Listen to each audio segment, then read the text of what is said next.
Hindi, wag na. Hindi, wag. Okay, mag-share ka na naman ang gusto mong gawin sa buhay mo. Any plans?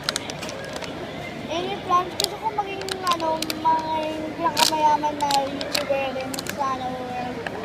Yun na yung record na yun. Kaya na kasi, billion subscribers. Million. And how you will do that? I don't know. You should know.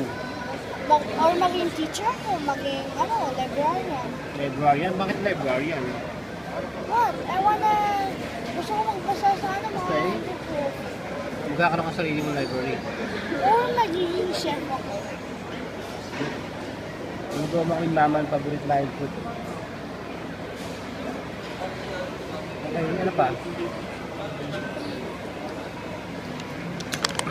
Tapos gusto ko maging teacher. Pag wala ko alam ko, mga Romanians.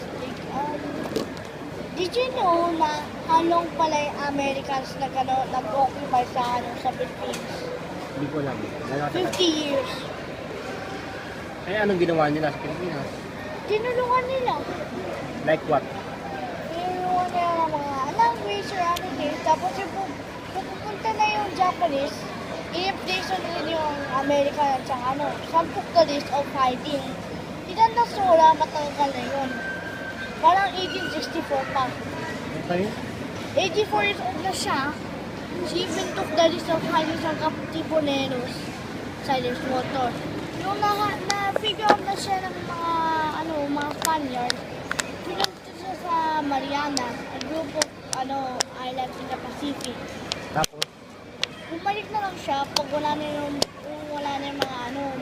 Pinatapon siya. Hindi siya namatay eh.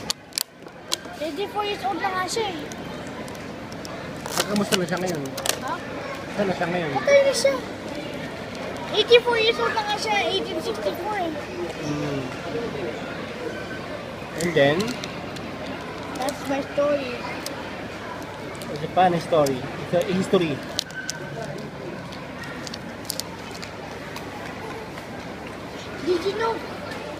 Did you know Pompey was over 2,000 years old na?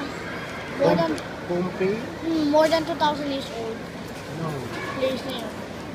Naging ruins na yun. Totoo pala yun. Yung nangyari sa Pompey, yung bungkok yung volcano.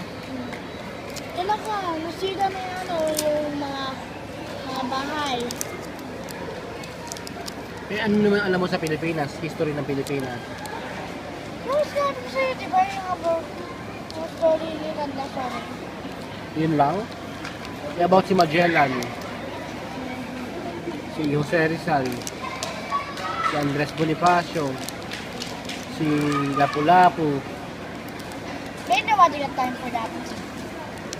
Si Manuel L. Quezon. Sino yun? Hindi mo kilala si Manuel L. Quezon? Ito.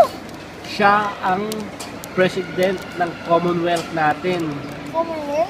sa Philippines during the American time.